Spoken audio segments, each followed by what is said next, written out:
잘 벌고 잘 살자. 네, 안녕하세요. 팍스 인베스테이너 진행을 맡은 이주원 김수민입니다. 네, 이렇게 또 내일장 하루를 앞두고 오늘 아침이 밝았습니다. 하루를 앞둔 만큼 이렇게 욕심이 나는 하루가 아닐까 싶습니다. 그 욕심에 부합하기 위해서 오늘 저희가 또 핫 이슈부터 경제 지시까지 국내장부터 미국 증시까지 다 브리핑을 준비했으니까요. 이 시간 알차게 활용해 보시면 좋겠습니다. 수민 씨, 오늘의 또 특별한 각오가 있으실까요? 네, 오늘의 특별한 각오 제가 또 준비를 해왔는데 저희가 또 주원 씨를 만나 뵙는 게 세란님도 있고 저도 있고 그렇잖아요. 네. 그래서 또 우리 주원 씨가 저를 까먹지 않도록 오늘의 핫 이슈도 정말 알차게 준비를 해서 우리 주원 씨가 저를 더 많이 기억해줬으면 하는 마음으로 준비를 해봤는데요. 네. 오늘이 또 목요일이잖아요. 네. 또 금요일까지 하루밖에 남지 않은 상황이니까요. 또 금요일까지 장 마지막 마감일까지 화이팅 하셔서 힘차게 달려보셨으면 좋겠다 이런 생각이 듭니다. 또 이렇게 응원을 해드리기 위해서 저희 인베스테이너가 있는 게 아니겠어요. 네. 이렇게 또 오늘의 각오 힘차게 전해드리고 싶은데 네. 우리 주원 씨는 또 어떤 특별한 각오가 있으신가요? 수민 씨가 말씀 잘하신 것 같아요. 제가 어제도 우리 세란 씨와 수민 씨의 이름이 헷갈려서 좀 버벅대는 시간도 있었거든요. 네. 그만큼이나 우리 수민 씨가 저한테 좀 각인이 될 만큼 중요한 핫 이슈 가져오셨으면 좋겠다라는 네. 생각이 들고 그만큼이나 저도 수민 씨에게 각인이 될 만큼 좋은 소식들 많이 준비해야겠다. 그래서 시청자 여러분과 더불어 상생하는 그런 모습을 보여드려야겠다라는 게 저의 각오입니다. 네, 맞습니다. 또 세란 씨와 수민이가 헷갈리지 않도록 멋진 모습들 많이 보여드릴 테니까요. 오늘도 끝까지 시청해주시면 좋겠고요. 우리 주원 씨도 각인되는 모습을 보여줘야겠죠. 오늘의 첫 번째 소식 국내 증시 브리핑은 우리 주원 씨가 준비해 주셨죠? 네, 맞습니다. 어제장에서 우리 코스피, 코스닥 모두 빨간불 켜며 상승 마감했습니다. 코스피 같은 경우에 침체 우려로 인한 패닉이 좀 진정되는 모습이었고요. 이에 외국인 선물 대규모 순매수 이뤄졌습니다. 미국 주식시장에서는 경기 침체, AI 이익 우려 모두 완화되면서 저가 매수세 유입되며 반등하는 모습 보여줬고요. 애틀랜타 연은에서는 GDP 나후 3분기 수정치가 2.9%로 상향 조정됐습니다. 2분기 2.8%보다도 높은 수치입니다. 메리데일리 샌프란 연은 총재는 실업률이 아직은 좀 낮은 편이라며 허리케인 영향의 임시 해고 증가를 원인이라고 꼽았습니다. 더불어서 팔란티어가 호실적을 발표하면서 AI 플랫폼인 AIP AI 서비스에 대한 수요도 확인되었습니다. 엔비디아를 포함한 M7 하락 원인 중 하나였더니 AI 이익 전환 우려 역시 일부 해소되면서 빅테크주들 반등 보였습니다. 침체 우려와 AI 우려 모두 완화되면서 주식시장 낙폭 축소했고요. 10년물 금리 역시 3.9%로 복귀하는 모습 보여줬습니다. 코스피는 저가 매수세 지속적으로 유입되면서 삼성전자, 헬스케어, 밸류업 등 상승하며 시총 상위주, 대형주 위주의 반등이 보여졌습니다. 8월 순매도 일관 지속하면서 하방 압력 부여한 이 외국인들도 오전 선물 11,000계약 이상의 대규모 순매수 보여줬고요. 더불어서 대왕고래 탐사 시추를 위한 용역 계약 체결 소식과 연말부터 시작되는 시추 작업 돌입 계획에 모멘텀 부각되면서 지속될 전망으로 보여집니다. 삼성전자는 장전 HBM3 8단 테스트 통과 보도로 회사는 이를 부인하기는 했으나 기대감과 저가 매수세 유입되었습니다. 헬스케어 부문으로는 금리 인하 대표 수혜가 어쨌든 좀 부각되는 모습이었고요. 미 대선 리스크도 적다는 점에서 강세에 이었습니다. 이에 셀트리온 엄청난 호실적 발표하면서 강세 보여줬습니다. 화장품 보도록 하겠습니다. 아모레퍼시픽 2분기 실적 예상치 대폭 하회하면서 업종 전반의 투심이 부진한 모습이었는데요. 이에 외국인 대규모 순매도 피할 수가 없었습니다. 패닉 진정된 이후에 아모레퍼시픽과 이 LNF 등 실적 쇼크 업종은 낙폭을 더욱 강하게 보여줬고 지수 대비 부각되는 양상 보여졌습니다. 반면 미래에셋증권은 자사주 1,000만주 매입과 소각 소식에 카카오뱅크는 밸류업 자율공시 예정 소식에 반등 부각되었습니다. 어쨌든 계속해서 낙폭 과대에 따른 저가 매수세 유입될 때에도 옥석 가리기는 진행될 흐름으로 보여지고요. 여전히 중요한 실적과 이 주주 환원, 하지만 엔캐리 트레이드는 청산 영향이 계속해서 잔존할 영향으로 보여집니다. 더불어 미국 CPI, 엔비디아 실적 등 8월 내 변동성 장세는 지속될 전망입니다. 같은 시각 코스닥도 한번 보도록 하겠습니다. 코스닥 또한 매크로 불확실성 완화에 강세 보여줬는데요. 실적에 따라 업종별 수익률은 차별화되는 모습 보여줬습니다. 금리 인하 기대감, 코로나19 재유행, 셀트리온 호실적 등 일단 호재가 계속해서 제약 바이오 강세 보이게 하면서 지수 견인해주는 모습 보여줬습니다. 반면 대표주 실적 실망에 게임주, 2차 전지주는 지수 대비 부진한 모습 보여줬습니다.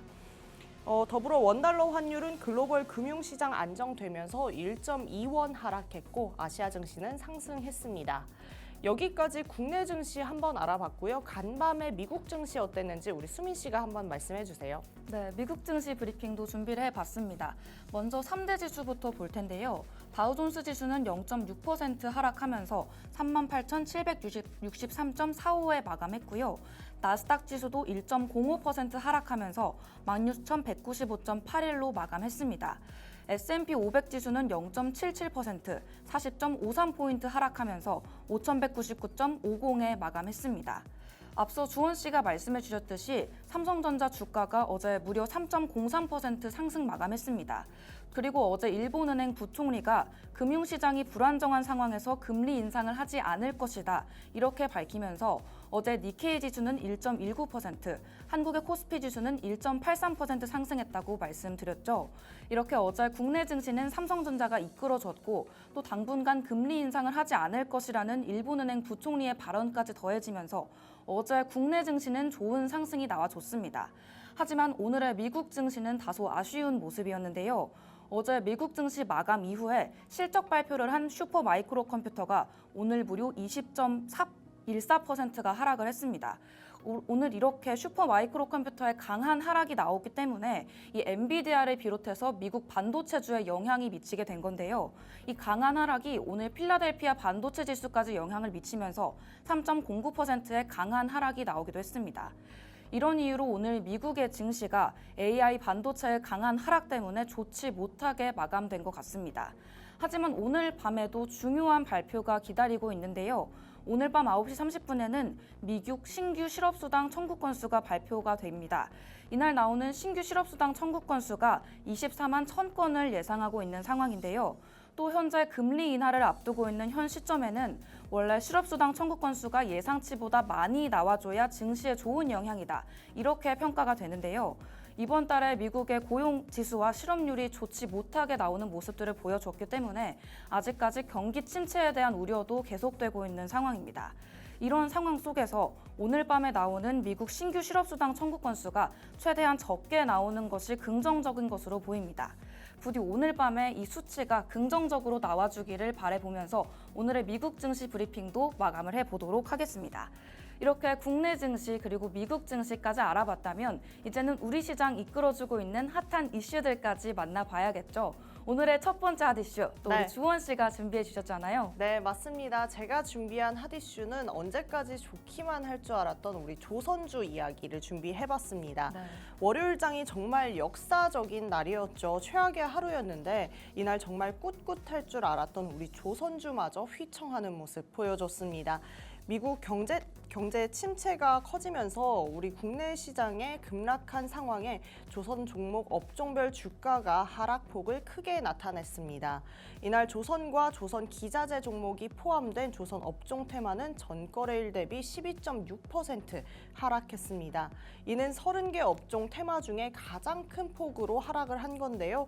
조선과 조선 기자재 종목의 주가 하락률은 각각 12.52%, 12.51%가 나타났습니다. 그럼에도 불구하고 많은 분들이 이 위기를 기회로 삼으셨을까요? 전거래일에서 낙폭이 컸던 업종을 이 업종들을 중심으로 빠르게 반등이 나오면서 반도체 장비와 함께 조선주가 강세를 보였습니다. 이 업황 호조가 이어지면서 호실적 기대되는 영향을 받은 것으로 보여지는데요. 더불어 조선주가 계속해서 언급되는 이 슈퍼사이클에 대한 영향도 받은 것으로 보여집니다. 조선주 하면 슈퍼사이클 한몫하겠습니다. 슈퍼사이클 호황기로 접어들면서 조선소의 기자재가 독점 납품하는 조선업 밸류체인 기업들도 덩달아 상승세 보여줬습니다. 그간 자본시장에서 소외되었던 이 조선업은 지난 10여 년간 강도 높은 구조조정 속에서도 살아남은 우량 기업들이 역대급 실적 기록을 쓰고 있다라고 합니다. 다음 보시면 조선주에도 저가 매수세가 몰렸다라는 이야기가 있는데요. 이렇게 불행 중 다행인 소식도 없을 것 같습니다. 고공행진만 달릴 줄 알았던 이 조선주에 걸린 제동은 아마 기회를 삼기에 딱 좋지 않나라는 생각이 듭니다.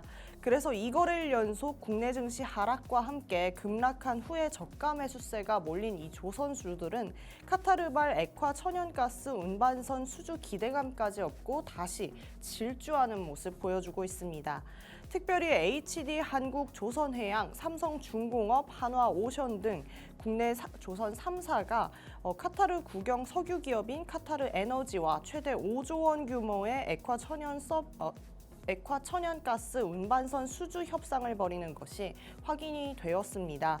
이런 가운데 HD 한국, 조선해양이 급등하고 HD 현대중공업 또한 강세를 보여주는 모습이었습니다. 이렇게 조선주가 잘 감에 따라서 함께 기분 좋은 종목이 또 있습니다. 예상하셨을 수 있겠지만 조선 기자재 산업입니다. 조선 기자재 업체들도 일감도 덩달아 늘어나는 모습에 기분이 좋다라고 볼 수가 있겠는데요. 조선 기자재 산업은 소수 기업이 독점 납품하면서 안정적으로 성장해왔습니다. 이들의 실적은 곧 조선사들의 수주 여부와 매출 증가 등을 고스란히 영향을 받을 수 있기 때문에 조선주가 올라감에 따라 요 조선 기자재주들도 한번 확인해 보시는 게 좋겠습니다. 여기까지 저의 핫이슈 좀 알아봤고요. 우리 수민 씨가 준비한 핫이슈 알아봐야겠죠? 네, 저도 핫이슈를 준비해 봤는데요. 오늘의 두 번째 핫이슈 바로 유가입니다. 오늘의 핫이슈가 유가인 이유, 바로 국내 주유소 휘발유 가격의 하락과 경유 가격의 상승 때문인데요. 오늘 핫이슈에서는 이 유가에 대한 내용을 자세히 알아보도록 하겠습니다. 다음 보시면 이번 주 들어서 국내 주유소의 평균 휘발유 판매 가격이 6주 만에 하락세를 보였다고 하는데요. 유가정보 시스템에 따르면 7월 다섯째 주 전국 주유소 휘발유 평균 판매가가 리터당 1,711원으로 직전주 대비 2.5원 내렸습니다. 휘발유 가격이 5주 연속 상승한 후에 6주 만에 하락세로 돌아섰는데요. 그렇다면 경유 가격은 어땠을까요? 이 경유의 가격은 반대로 오름세를 보였습니다. 같은 기간에 전국 주유소 경유 평균 판매가가 리터당 1,548.3원이었는데 직전주 대비 1.9원 상승한 모습이라고 하는데요. 경유 가격은 6주 연속에서 오르고 있지만 이 상승폭 자체는 둔화된 양상을 보이고 있다고 합니다. 다음으로 지역별로도 차이를 알아보도록 하겠습니다. 서울의 휘발유 가격은 전주 대비 2.9원 하락한 1,776.6원을 기록하면서 가장 높은 모습이었는데요. 울산은 5.2원 내린 1,681.8원으로 가장 낮았고요. 알뜰 주유소가 가장 저렴한 가격인 1,685.7원을 기록했고 GS 칼텍스 주유소가 1,720.4원으로 최고가를 기록했습니다. 경유는 서울이 1,635원으로 가장 비쌌고요. 제주가 1,601원으로 그 뒤를 이었습니다. 이러한 유가 상황, 그렇다면 국제 유가와는 어떤 관련이 있는지 보도록 하겠습니다. 이번 주 국제 유가는 주요국의 경기 부진 우려로 인해서 4주 연속 내림세를 보여주고 있는데요. 하지만 중동의 지정학적 리스크가 고조되면서 낙폭은 제한적일 것으로 보고 있습니다. 국제 휘발유 가격은 0.6달러 내린 89.6달러, 국제 자동차용 경유는 1.1달러 내린 95.8달러였습니다. 국제 유가의 변동이 통상 2에서 3주 동안 시차를 둔 뒤에 국내에 반영이 되기 때문에 이 부분도 보시면 좋을 것 같고요. 그렇다면 앞으로의 전망은 어떨지 보도록 하겠습니다. 유리업계 관계자는 국제유가의 하락분 그리고 원달러 환율의 약세가 이 국내 판매가에도 영향을 미쳤다. 이렇게 풀이하는 모습을 보여줬고요. 당분간 국내 기름의 하락세가 이어질 것이다. 이렇게 예상을 했습니다. 하지만 지정학적 리스크 등의 변수도 고려해야 한다고 전했는데요. 앞으로 유가가 어떻게 변동할지 계속해서 지켜볼 필요가 있겠습니다. 이렇게 주원 씨의 조선주부터 저의 유가 이슈들까지 우리 시장을 이끌어주고 있는 뜨거운 핫 이슈들도 알아봤는데요. 그렇다면 이 이슈들을 우리 생활 속에도 적용해보는 시간 가져보면 좋을 것 같습니다. 오늘은 또 어떤 단어들로 저희를 찾아오셨는지 주원 씨에게 한번 여쭤보도록 할게요. 네, 실생활에서 바로 적용 가능한 생활 속의 경제 이야기 시간이죠. 오늘도 새로운 용어들 가지고 왔는데요. 수민 씨 혹시 여태까지 저희가 했던 모든 용어들 다 기억하시나요? 기억이 안 나는 것도 있고 나는 그쵸? 것도 있고 맞죠. 복습이 필요한 타이밍 같아요. 맞습니다. 저의 마음을 딱 아시네요. 네. 그래서 조금은 뭐 복습하는 용어도 가지고 와봤고요. 오늘 알고 계셨다면은 저 용어 저랬었지라고 다시 한번 확인하시고 처음 들어보신다면 다시 기억해 보시는 시간 되셨으면 좋겠습니다. 먼저 디드로 효과에 대해서 이야기해 보도록 하겠습니다. 디드로 효과는 하나의 새 물건을 구입하고 그거에 어울리는 다른 물건을 계속해서 구매하게 되는 현상인데요. 예를 들어서 새 옷을 사면 그 옷에 맞는 신발이나 액세서리를 사게 되는 것이 이 예시라고 볼 수 있겠습니다. 이 현상은 소비자가 필요 이상의 지출을 하게 만들기 때문에 경제 활동에서 흥미로운 영향을 끼친다라고 볼 수 있겠습니다. 디드로 효과 뭔가 공감되는 말이 많은 것 같은데요. 네. 옷 사면 또 신발 사고 싶고 또 신발 사면 다른 것도 사고 싶고 이런 맞죠. 것들이 이런 디드로 효과로 설명된다는 게 재미있는 부분인 것 같습니다. 그렇다면 이번에는 복습 단어인데요. 다음 단어는 빅맥 지수입니다. 저번에도 말씀드렸지만 이 지수를 들으니까 정말 배가 고파지는 것 같은데요. 이 빅맥 지수는 각국의 통화 가치 그리고 구매력을 비교하기 위해서 빅맥 햄버거 가격을 사용하는 경제 지표입니다. 이 경제학자들은 이 지표를 통해서 환율이 적정한지 이런 여부들을 판단해 볼 수가 있고요. 빅맥 지수가 이 경제 복잡성을 간단하게 설명하는 데 유용한 도구라고 합니다. 그렇군요. 그럼 제가 이번에 소개해드릴 단어는 풍선 효과인데요.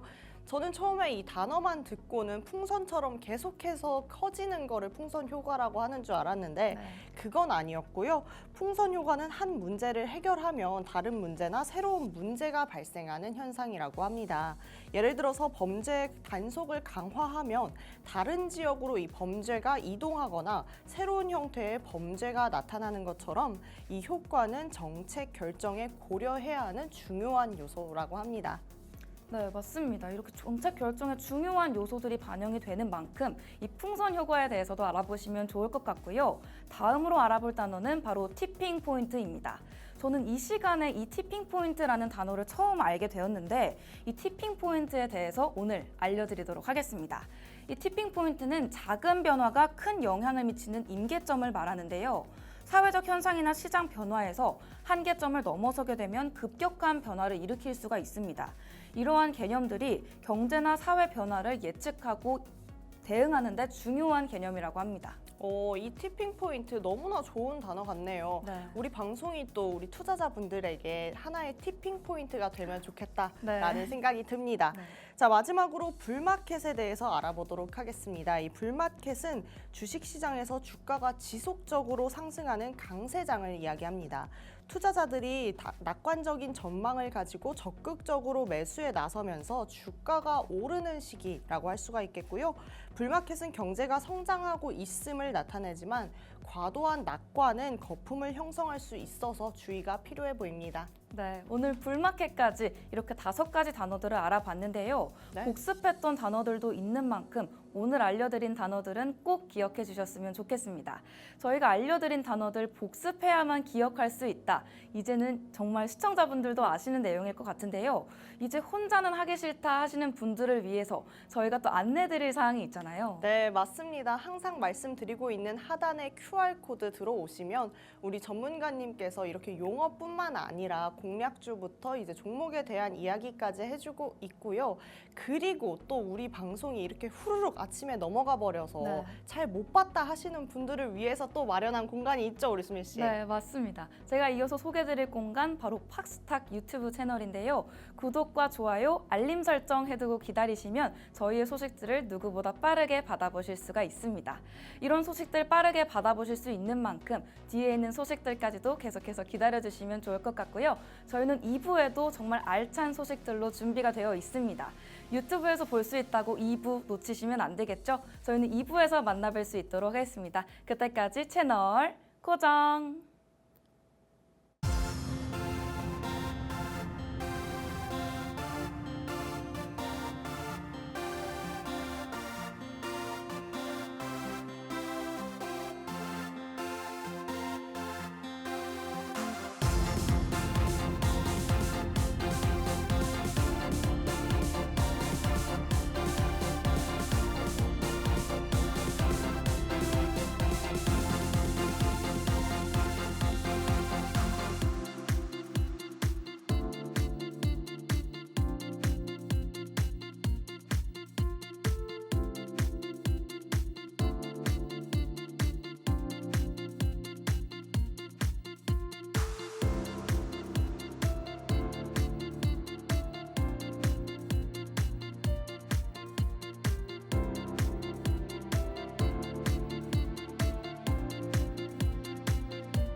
네, 이렇게 주사인 볼트 타임이 또 돌아왔습니다.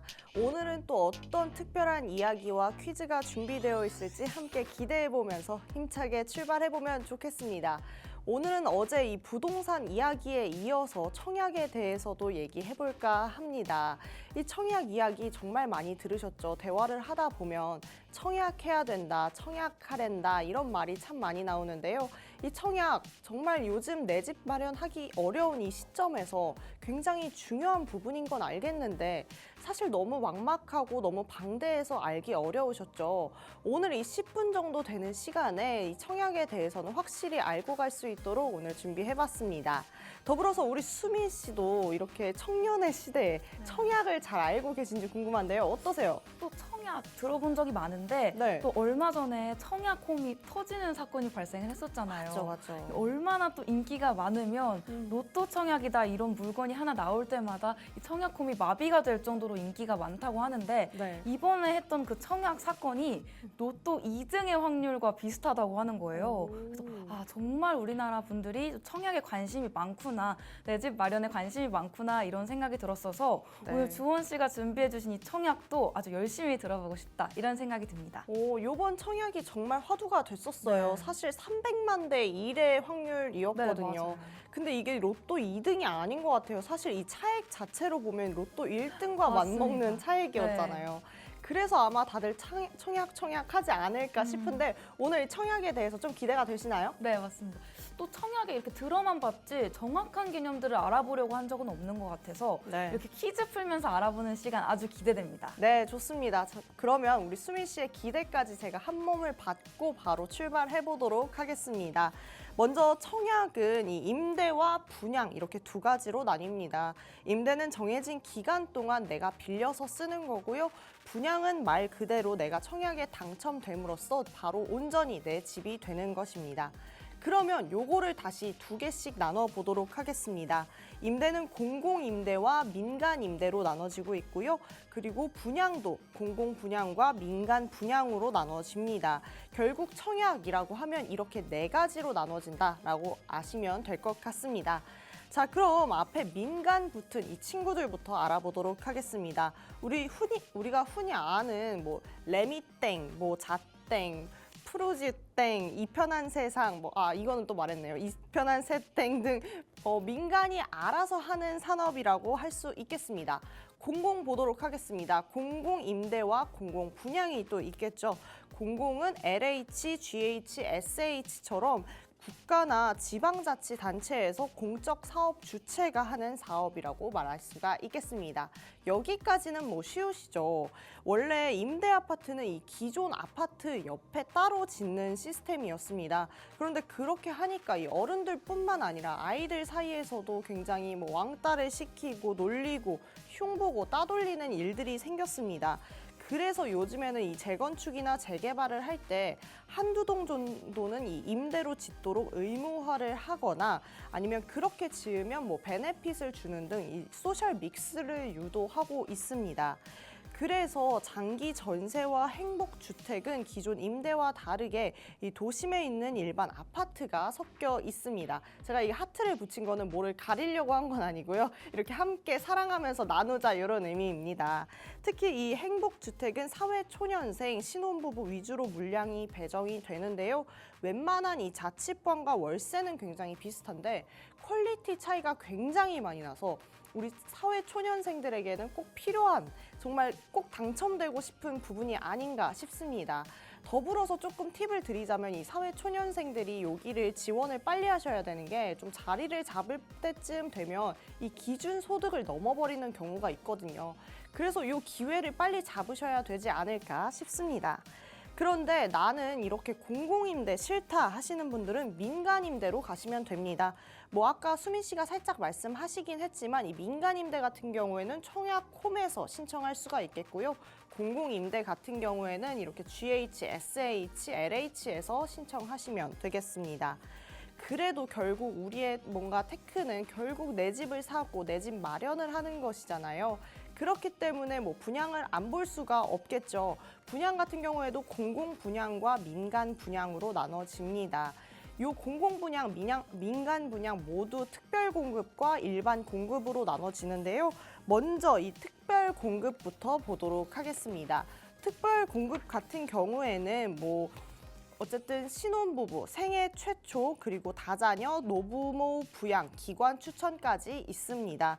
이는 공공분양과 민간분양 모두 분야가 같습니다. 그런데 이 선정 방식이 상이합니다. 신혼부부 특공은 말 그대로 이 신혼부부를 위한 전형이다라고 말씀드릴 수 있겠는데요. 언제까지가 신혼부부예요 하시면 혼인 후 7년 이내입니다. 뭐 재혼도 조건에 따라서 신혼으로 인정되기도 합니다. 신혼 특공에서는 공공과 민간의 큰 차이점이 어떻게 되냐면요. 공공은 예비 신혼도 가능합니다. 다시 말해서 아직 결혼은 안 했는데요. 앞으로 결혼할 거예요 라고 하시는 분들에게도 뭐 제공이 가능하다라고 합니다. 수민 씨, 이 예비 신혼 특공에 대해서 알고 계셨나요? 예비 신혼이라고 하면은 네. 결혼식장을 예약하면 예비 신혼이 되는 건가요? 그렇지 않아요. 그냥 결혼을 할 거다 이렇게 네. 약속만 하면 되는 거거든요. 너무 신기한 것 같아요. 뭔가 예비 네. 신혼도 가능하다. 뭔가 신혼 부부들을 배려해주려는 이 공공기관의 뭐 면모가 보이지 않나 이런 생각이 드는데요. 맞습니다. 신혼부부 뭐 집 없으면 결혼해라 이런 게 될 수 있겠는데 우리 수민 씨 욕심 나시나요? 욕심 나는데요. 예비 욕심 나요? 신혼이 되고 싶은데요. 저도 예비 신부, 이거 없어도 예비 신부 되고 싶습니다. 네, 그럼 바로 넘어가 보도록 하겠습니다. 자, 생애 최초는 말 그대로 어쨌든 생애 처음으로 집을 사는 사람들을 이야기합니다.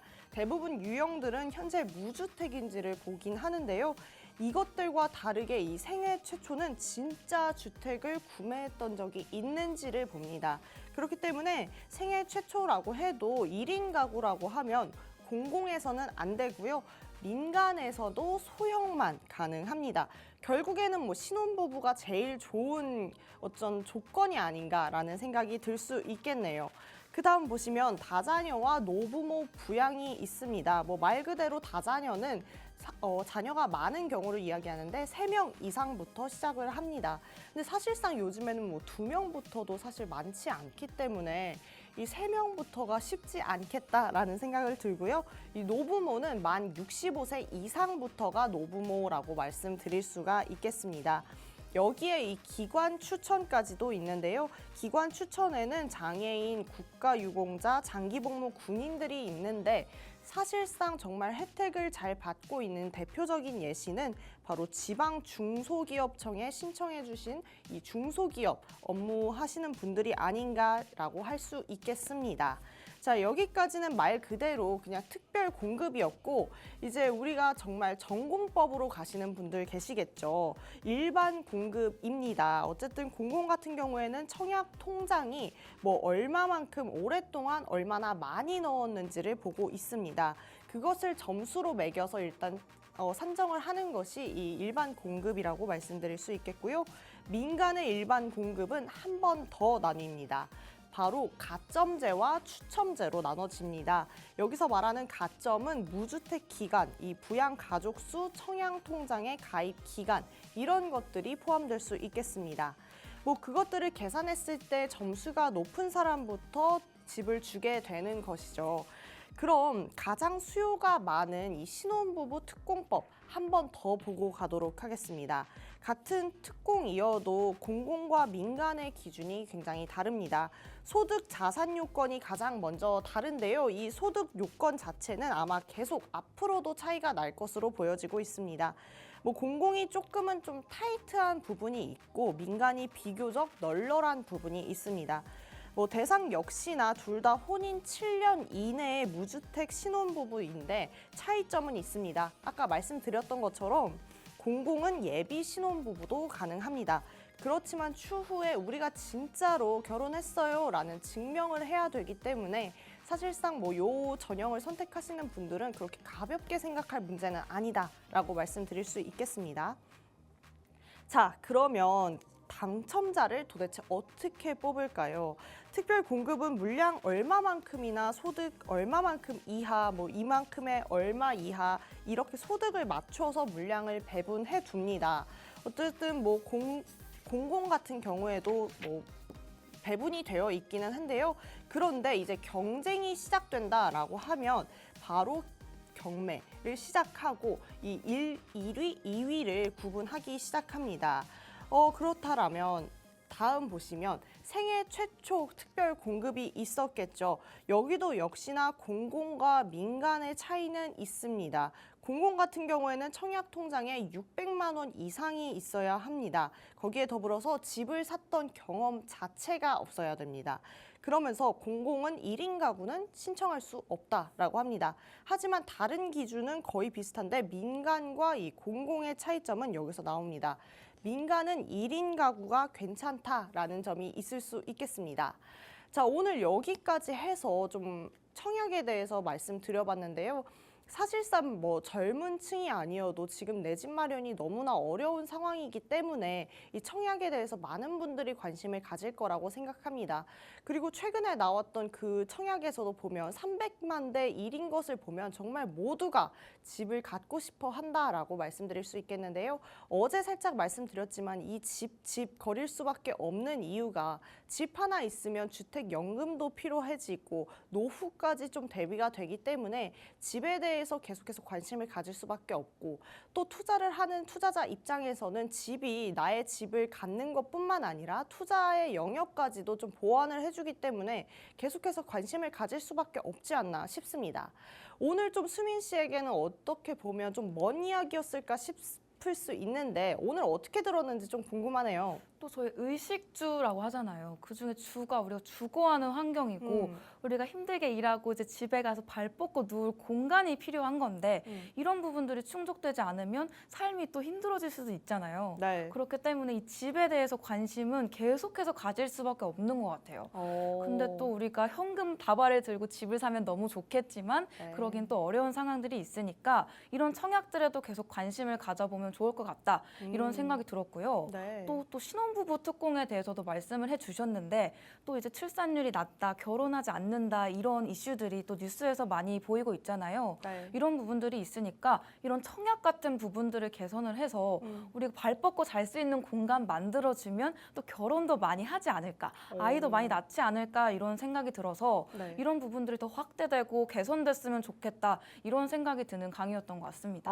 네, 좋습니다. 여기에 우리가 수민 씨가 말씀해주신 이 문제 해결뿐만 아니라 또 해결되고 조금 붐이 일을 수 있는 부분이 또 있잖아요. 네. 이렇게 아파트들이 재건축이 되고 하면 또 건설사에게는 또 굉장한 수혜가 될 수 있잖아요. 네. 그러다 보면 요것들을 좀 이어서 어디가 청약이 된다더라고 어느 건설사가 한다더라 이렇게 이어서 좀 종목까지도 볼 수 있기 때문에 하나도 버릴 수가 없는 부분이지 않나 싶습니다. 네.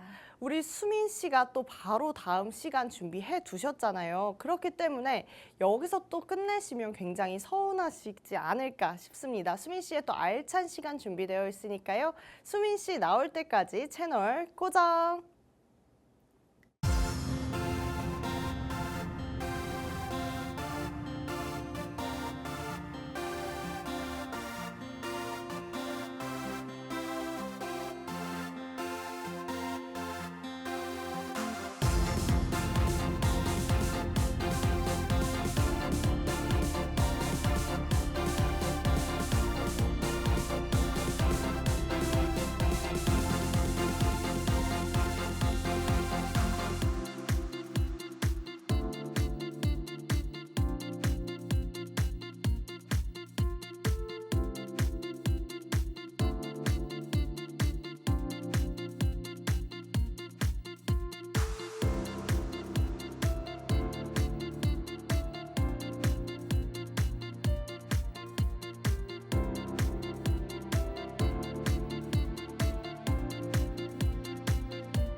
네, 안녕하세요. 어디서도 볼 수 없었던 재미있는 경제 소식들 전해드리고 있는 김수민입니다.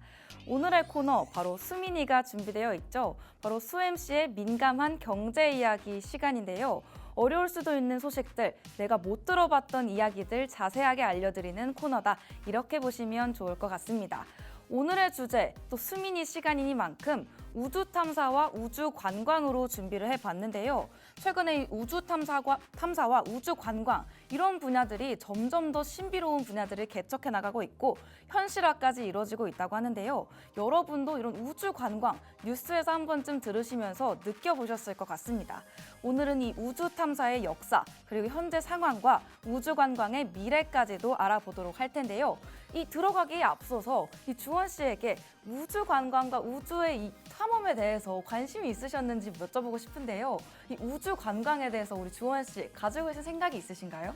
저 같은 경우에는 사실 우주에 대해서 진짜 관심이 많습니다. 오, 정말요? 수민 씨가 저번에 스마트 네. 시티 말씀하셨을 때도 네. 제가 막 흥분을 해가지고 네. 제가 어릴 때 뭐 이런 것도 했고 했는데 사실 우주는 더 관심이 많습니다. 그렇구나. 우주 탐사는 모르겠고 네. 우주 관광, 그냥 관광도 좋은데 우주 관광이라고 하면은 네. 너무 설레잖아요. 네. 거기에 또 제가 이제 요즘에는 주식에 또 미쳐 있으니까 이 우주 관광이 좀 확산이 되면 또 네. 어떤 종목들이 잘 갈 수 있을지 이런 것도 막 떠오르거든요. 네. 그래서 이런 거를 생각했을 때 우주 관광이라는 주제 너무 흥미롭다 이렇게 생각할 수가 있을 것 같아요. 맞습니다. 또 우리 주원 씨가 또 스포를 조금 해주셨는데 우리 주원 씨 말씀대로 이 우주 관광이 뜨고 있는 만큼 이 우주 관광에 따라서 따라오는 종목들도 있기 마련이거든요. 이런 종목들까지 오늘 준비를 했으니까요. 수민이 마지막 시간까지 계속해서 지켜봐 주시면 좋겠고요. 또 흥미롭다고 하셨으니까 이 우주 탐사가 무엇인지부터 알아보도록 하겠습니다. 이 우주 탐사가 뭔지 모르시는 분들도 계실 것 같은데요. 이 우주 탐사가 정확히 뭐냐 하면 이 우주를 연구하고 이해하기 위해서 우주 공간을 탐색하는 활동을 의미를 합니다. 이 탐사가 우주 비행선, 로봇 탐사기를 통해서 이루어지고 있고요. 우주의 다양한 현상과 천체를 연구하고 있습니다. 이 우주 탐사가 인류의 기술력 그리고 과학적 호기심이 만들어낸 가장 놀라운 업적 중 하나입니다. 또 우주 탐사의 역사도 알아봐야겠죠. 1957년에 소련이 최초의 인공위성 스푸트니크 1호를 발사를 하면서 우주 탐사의 시대를 본격적으로 열었습니다. 이후에 1961년 유리 가가린이 인류 최초로 우주를 비행을 했고요. 1969년에는 아폴로 11호가 달에 착륙하면서 최초의 인류 큰 이정표가 되어줬습니다. 이후에는 이 화성 탐사, 외계 행성 탐사까지 다양한 탐사 프로젝트가 진행되면서 우주의 비밀들을 하나씩 풀어가고 있었는데요. 최근에는 이렇게 우주 탐사의 범위도 넓어지고 있는 상황입니다. 나사와 ESA, CNSA 등의 우주 기관들이 활발하게 활동을 이어나가고 있고요. 민간 기업인 스페이스X, 블루 오리진, 그리고 버진 갤럭틱 등도 우주 탐사에 참여를 하고 있습니다. 예를 들어서 스페이스X 같은 경우에는 화성 탐사를 위한 우주선인 스타쉽을 개발을 하고 있고요. 블루 오리진은 이 우주 여행을 위한 뉴 셰퍼드를 운영을 하고 있다고 합니다. 여기서 첫 번째 퀴즈가 나갑니다. 최초로 인류가 달에 착륙한 해는 언제일까요? 우리 주원 씨에게 여쭤보도록 하겠습니다. 네, 1957년이라고 본 것 같은데 네. 사실상 좀 어려운 질문이네요. 헷갈리죠? 네, 세란 씨가 원래는 어려웠는데 오늘 수민 씨가 살짝 어려운 질문을 해주셨는데 네. 1957년입니다. 땡! 뭐예요? 1969년이었습니다. 이 아폴로 11호가 착륙한 거는 인류가 처음으로 달에 발을 디딘 순간이기 때문에 1969년이다. 이렇게 보시면 좋을 것 같은데요. 제가 요즘에 1박 2일 같은 거 다시 보기를 많이 하고 있는데 우리 나영석 PD님을 따라서 땡! 이렇게 외쳐봤습니다. 주원 씨가 틀려줬으니까 시청자분들은 틀리지 마시고 이 연도까지도 기억을 해보시면 좋을 것 같고요. 이제는 우주 관광에 대해서도 본격적으로 알아보도록 하겠습니다. 이 우주 관광이 일반인이 우주를 여행을 하거나 시간을 보내는 활동을 말을 하는데요. 이제 과학자들만의 활동이 아니라 일반인들도 참여할 수 있는 새로운 형태의 관광이 되고 있다. 이렇게 보시면 좋을 것 같습니다. 우리가 우주를 알아보는 방법들이 또 유튜브를 통해서도 보고 TV를 통해서도 보면서 이렇게 매체를 통해서 봤었는데 직접 가는 건 과학자들만의 영역이 아닌가 이렇게 생각을 했던 게 이제 과거의 일이었는데요. 이제 현재로 다가오면서 정말 빠르게 발전을 하고 있는 만큼 이제는 직접 내 눈으로 우주를 볼 수 있는 상황이 왔다. 이렇게 보시면 좋을 것 같습니다. 이 우주라는 게 과학자들만의 전유물이 아니라 일반인들도 참여할 수 있는 새로운 형태로 바뀌고 있다고 보시면 좋을 것 같은데요. 이 우주 관광이 지구의 중력을 벗어나서 우주 공간을 경험할 수 있는 기회를 제공해주고요. 재벌이나 유명 인사들 사이에서 정말 큰 관심을 받고 있다고 합니다. 이 우주 관광의 시작, 그렇다면 언제일지 궁금하실 것 같은데요. 이 우주 관광의 시작은 비교적 최근입니다. 2001년에 미국의 억만장자 데니스 티토가 우주 관광의 첫 사례로 기록이 됐는데요. 러시아의 소유주 우주선을 타고 국제 우주정거장에서 8일간 체류했다고 합니다. 이 티토가 또 스페이스X의 달 탐사 프로젝트에도 참가하겠다 이렇게 의사를 밝히면서 화제가 되기도 했었는데요. 이 우주 관광이 이렇게 점점 상업화가 되면서 많은 기업들이 우주 관광 사업에 뛰어들고 있습니다.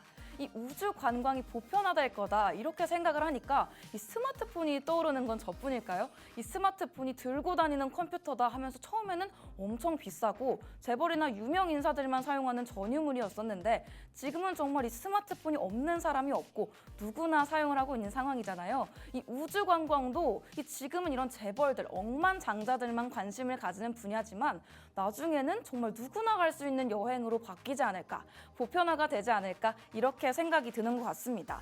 이런 생각이 드는 만큼 계속해서 우주관광 기업까지도 알아봐야 될 텐데요. 이 스페이스X와 블루 오리진 그리고 버진 갤럭틱이 있다 이렇게 말씀을 드렸었는데 이 스페이스X가 그중에서도 민간 우주 여행을 위한 드래곤 우주선을 운영하고 있고요. 블루 오리진은 서브오르빗 우주 관광을 위한 뉴 셰퍼드를 발명하고 있습니다. 이 버진 갤럭틱은 우주 관광을 통한 유니티 우주선을 통해서 고객들에게 우주를 경험할 기회들을 제공할 계획이라고 하는데요. 여기서 두 번째 퀴즈가 나가게 됐습니다. 아까 살짝 보였던 것 같은데 이 첫 번째 우주 관광객이 누구였을까요? 우리 주원 씨에게 또 여쭤보도록 하겠습니다. 네, 우리 티토 씨가 우주 네. 관광을 했다라고 봤는데요. 네. 사실 뭐 저희가 8일 동안 그냥 국내 여행만 가도 돈이 네. 진짜 많이 깨지잖아요. 그런데 우주에서 8일 동안 체류를 했고 네. 그걸 또 우주선을 타고 갔다. 이분은 도대체 억만장자긴 억만장자인데 네. 얼만큼 돈이 많았을까 싶네요. 맞습니다. 2001년에도 또 우주를 가셨는데 또 이렇게 우주를 가신 그러니까요. 데니스 티토가 정답이었고요. 정말 억만장자들만 누리는 문화인가 싶기도 하면서도 이제는 이 문화가 우리에게까지 넘어올 것이다. 이런 예상이 들기도 하는 것 같습니다. 그렇다면 이 우주 관광이 어떻게 이루어지는지 알아봐야겠죠. 일반적으로 이 우주 관광이라는 게 지구의 대기권을 벗어나서 우주로 나가는 여행을 말하는데요. 현재는 대체로 지구 저궤도에서의 짧은 체류가 주를 이루고 있고요. 약 10분에서 30분 정도의 우주 체험이 가능하다고 합니다. 이 우주 관광의 고객들은 우주선 내에서도 이 무중력 상태를 경험할 수가 있고요. 지구를 우주에서 바라보는 감동까지도 느끼고 왔다. 이런 후기들이 나오고 있다고 합니다. 이 사진 같은 풍경을 실제로 볼 수 있다면 정말 신기하고 황홀할 것 같은데요. 저도 한번 가보고 싶다 이런 생각이 들 만큼 이 우주 관광이 정말 보편화되고 있다 이렇게 보시면 좋을 것 같습니다. 여기서 잠깐 또 퀴즈가 마련이 되어 있습니다. 그렇다면 이 우주 관광을 통해서 고객이 경험할 수 있는 것은 무엇일까요? 제가 앞서서 살짝 말씀을 드렸었는데 우리 주원 씨가 이 우주 관광을 통해서 경험해보고 싶은 걸 들어봐도 좋을 것 같아요. 우리 주원 씨는 우주 관광을 통해서 어떤 것들을 경험해보고 싶으세요?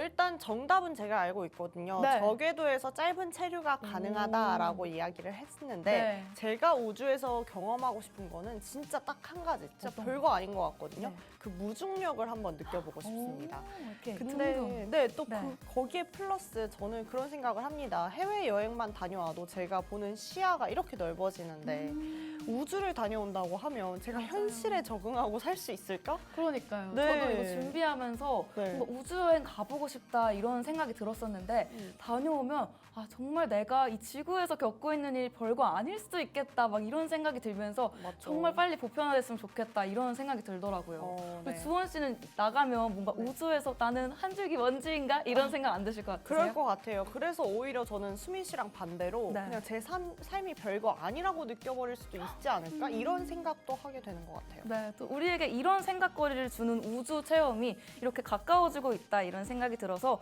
저는 오히려 좋은 것 같습니다. 네. 우리 주원 씨가 말씀해 주셨던 우주에서의 무중력 상태는 물론이고요. 대기권 밖에서 지구를 바라보는 경험까지도 할 수 있다. 감동적인 후기가 들려왔다. 이렇게 말씀을 드렸었죠. 이 지구에서를 벗어나서 우주에서의 무중력 상태를 경험하고 이 지구를 대기권 밖에서 바라보는 경험들이 이 정말 특별하게 느껴지겠다. 이런 생각이 들었는데요. 우주선 내부에서도 무중력 상태를 경험할 수가 있고 이 지구를 바라보는 특별한 체험까지 할 수 있다고 하니까 정말 억만장자분들이 관심을 가질 만한 주제다. 이렇게 보이는 것 같습니다.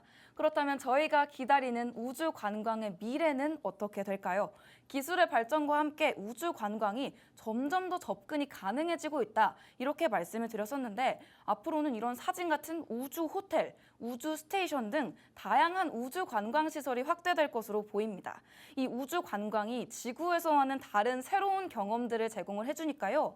우주 여행이 정말 대중화될 날이 오기를 기대해 볼 수가 있겠습니다. 마지막으로 우주 탐사와 우주 관광의 경제적 영향까지도 알아봐야겠죠. 이 우주 탐사와 관광이 새로운 사업을 창출을 하고 또 관련 기술의 발전까지도 이끌어내고 있습니다. 이러한 발전이 우주 산업의 성장뿐만 아니라 다양한 관련 산업의 발전까지도 촉진을 해볼 수가 있겠죠. 예를 들어서 우주 관광은 항공, 통신 그리고 여행 산업까지도 영향을 미치고요. 새로운 사업 기회까지도 제공을 할 수가 있다고 합니다. 보이는 한화 에어로스페이스도 이런 우주에 대한 발전 그리고 방산주의 상승에까지 힘입으면서 상승세를 보여주고 있는 종목이고요. 이 다음에 한국항공우주 또한 최근 좋은 흐름을 보여줬다. 이렇게 알고 계시면 좋을 것 같습니다. 벌써 또 마지막 퀴즈가 돌아왔습니다. 우주 탐사와 우주 관광이 경제에 미치는 주요한 영향 중 하나는 무엇일까요? 우리 주관식이라서 또 주원 씨에게 여쭤봐야 될 것 같은데 네. 정답이 뭐라고 생각하시나요? 네, 제가 좀 설명을 해보자면 네. 아까 말씀한 것처럼 한국항공우주산업이나 아니면 뭐 한화 에어로스페이스 같은 종목들은 잘 갈 수 있을 것 같아요. 네. 그래서 어쨌든 우리 투자자 입장에서는 미래를 좀 내다보고 선관을 갖고 투자하시는 분들이 많을 것 같아서 이 종목 부분에서도 좀 관심을 가지실 텐데 지금 너무 시장이 변동성이 크고 너무 오르락 내리락 하는 상황에서는 저라면 지금 들어가진 않을 것 같습니다. 지금은 조금 방어할 수 있는 좀 그런 종목들을 위주로 들어갈 것 같은데 앞으로 좀 장이 좀 안정화를 찾고 한다면 이런 종목들도 좀 눈여겨볼 수 있지 않을까. 오늘 그래도 우주 탐사와 우주 관광이 얼마만큼이나 우리 삶 가운데 깊게 들어왔는지 느껴봤잖아요. 맞습니다. 그러니까 좀 이제는 염두해 볼 법하지 않을까 생각이 합니다. 네, 정답을 맞춰주시는 것뿐만 아니라 투자에 대한 조언까지 우리 주원 씨가 말씀을 해주셨는데요.